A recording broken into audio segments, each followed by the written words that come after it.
Welcome to another yet soccer betting news video. I'm your host Ayanda Vezi, and with me is the usual suspect, Desh, Parthab, as we bring you nothing but football. Desh, how are you, man? Hi, and hi, SBN viewers. Yeah, man. This week we're talking about EPL. Of course, we have a big game this weekend. It's Newcastle playing against Tottenham.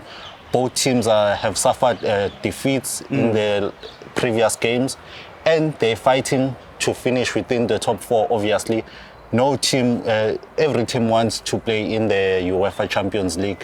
What is your take on that? So, as you mentioned, in the previous week of Premier League football, both of them recorded defeats, but both of them also recorded, they let in 3 goals each.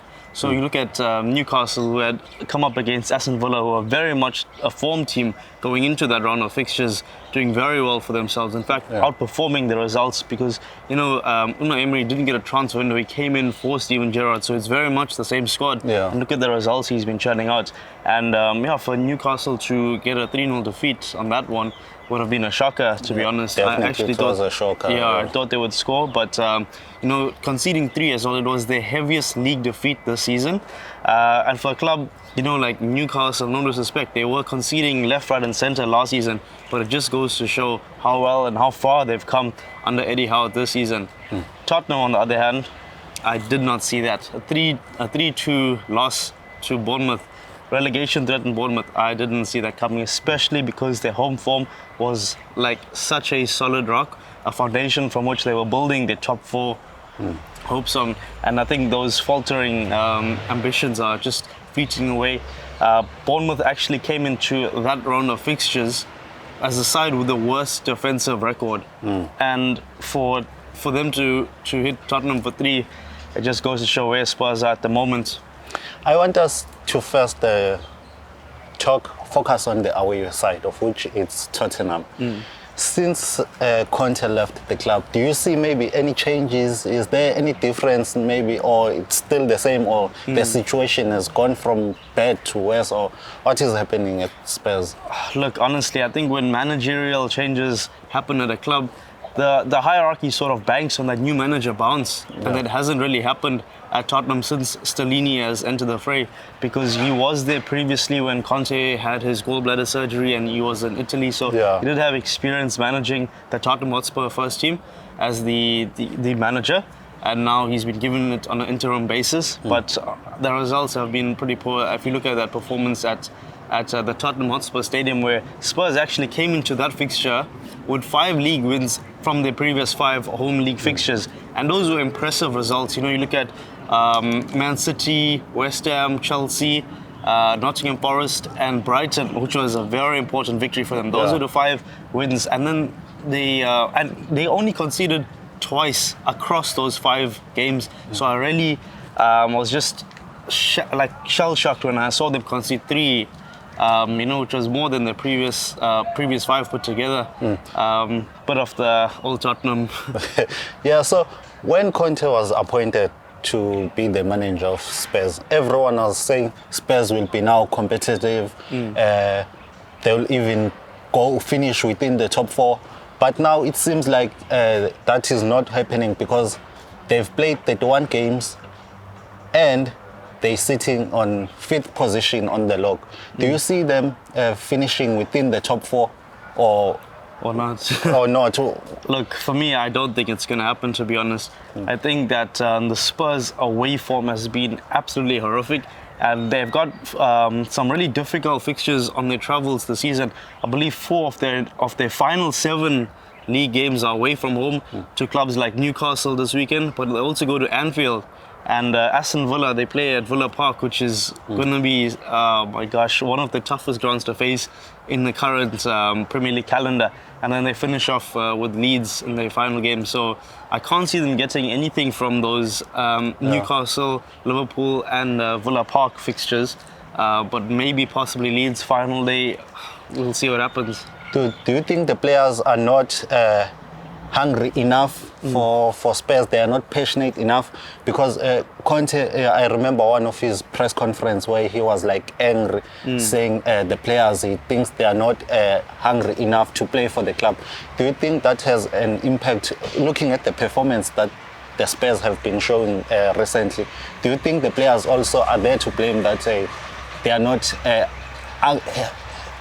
hungry enough to play for the... I think that there is a bit of truth in what he's saying. I think the performances have been very flat this season, and they have brought in some signings. You know, you look at your Perisic's, Richarlison, Bentancur on a permanent, Kulusevski, Romero was also made permanent, and those players haven't really stood up for me. Obviously, there have been some injuries. You look at your Bentancur, Lloris was out for some time, Fraser Forster stepping up, but honestly, like, I think Conte was right. There is a bit of stagnation in the team, and you know, he did say that the players don't want to play under pressure. You know, they don't want to fight for the club, fight for the badge. And when a manager like that, who's got a track record of winning, you look at his time at Juventus, his time at Chelsea, and Italy. He was the manager of Italy at one point. I'm gonna go with him, and even Jose Mourinho. You know, a manager who had won a title at every single club he had been to before that. And not at Tottenham. Didn't win anything. At Tottenham, So, speaking about winning titles, I remember I asked you this question, and I'm still gonna ask it to you again. Does Harry Kane need to leave Spurs in order for him to lift the trophy, or should he stay with the club and break another record to lift a trophy with the club? What is your take on that? No, I think Harry Kane needs to leave, to be honest. I think his time is up at Tottenham. I believe he's got 2 years left of his contract, so Spurs will probably look to offload him this summer and maybe get a bit of money. Obviously, it was heavily linked to the move away last season, with the City being the number one suitor. I think they bid over 100 million, but Daniel Levy wanted something in the region of 200 million euros. I guess now that figure is probably slashed in half at the minimum. And I do actually think he's on his way out. I think Tottenham, you know, even the fans, I really don't think they would be upset, because, you know, Harry Kane has been with them for probably about a decade now, if I'm being honest. You know, he's won golden boots. I think he's breaking got records. Exactly. I think 3 or 4 golden boots. England captain. You know, he's got the most goal for England as well. So I really don't think that they'll be upset. I think Daniel Levy will get a bit of cash and look to invest that. I know Son is penned to a long-term deal, so he won't be going anywhere. And there could be, I think Danjuma. I'm not sure if he's a replacement, but there is somebody who is there to fill the shoes temporarily, at least. I believe he did score on the weekend. So, but I do think he needs to leave. Which manager do you think Spurs will appoint next season? Gosh, you know, I want to see Maurizio Pochettino back at the helm. Back at the club. You know, he is. Yeah, he did available. very well, and he even took them to the UEFA Champions League final. So that tells you the first ever. You know, and honestly, I think there was a lot of unrest within the club when he was sacked, because of all and the that goodwill. Was a shocker to everybody. Exactly, you know, most of those players, you know, he got them to believe in the Spurs project. And you know, when you have a club in a Champions League final, it's like, it means something. You know, obviously you want to win the trophy, but a silver medalist, like, he delivered. Unfortunately, that's the only piece of silverware that they've got. But honestly, I've heard widespread rumors that, you know, he used to even greet the canteen staff, the cleaners, you know, the secretaries. Shows that he was dedicated to the club. He embodied everything that is Tottenham Hotspur, and I was sad to see him go, and I think he actually makes a return. Okay. Now let's move away to Spurs. Let's focus now on the home side, of which it's Newcastle. This is the team that this season they've done phenomenal. What is their secret? Looking at the signings that they have made, I want to ask you this: which player has been impressive to the signings that they have made that like fits the club for Newcastle? For me, the secret sauce is the defense. Honestly, it comes as no secret to hear that they've conceded just 24 goals in their 30 league appearances. That's the fewest from all top flight clubs. Manchester City are second close. They've got the second best defensive record with only conceding 28 goals in their 30 games. So it tells you how good Eddie Howe's defensive setup is. And I think one player that for me really stands out is Kieran Trippier. Yeah. I think since he signed for them, they were in a relegation battle. Yeah. You know, the club had gone through a transition phase, moving away from Mike Ashley as owner to the current Saudi investment group. And I think he was their first signing. You know, I think he was Eddie Howe's first signing, and I believe in his contract he did not ask for a relegation clause. So if they had gone down, I think he would have stayed with them and not forced to move away. And I think that set the tone for him as a player and him as a squad, what he means to the squad, to the dressing room. And I think he's been absolutely instrumental. Look at his free kick ability, his calmness on the ball, the amount of passes he makes from that right back position, and even his Champions League experience. You know, you got a player who was in the Champions League. Yeah. So for me, Kieran Trippier is right up there. Looking at this side of Newcastle, they've done very well. They might even play in the Champions League next season. Gosh. Which players do you see? Do you think they should sign next season if they want to compete In the for next the Champions League? Look, I think they're going to need a few, but right now I've looked at some weak points in that Newcastle lineup, and I think the left back position is something where they need to strengthen. If you look at previous games where they've conceded, teams are attacking Dan Burn because, you know, he isn't a left back by any stretch of the imagination. I think he's like 6 foot something. Yeah. He's tall, you know, and no disrespect, but he was a centre back at Brighton, you know, and now he's playing left back for Newcastle. So I think for me, they will need to strengthen the left back position. Rico Henry is my pick of like, I guess, all footballers to go into that team. I think he's done really well at Brentford. He's really quick, and if you look at the output that Kieran Trippier is doing on the right wing back position, I think Rico Henry is somebody that could possibly match that, even better it as years go on.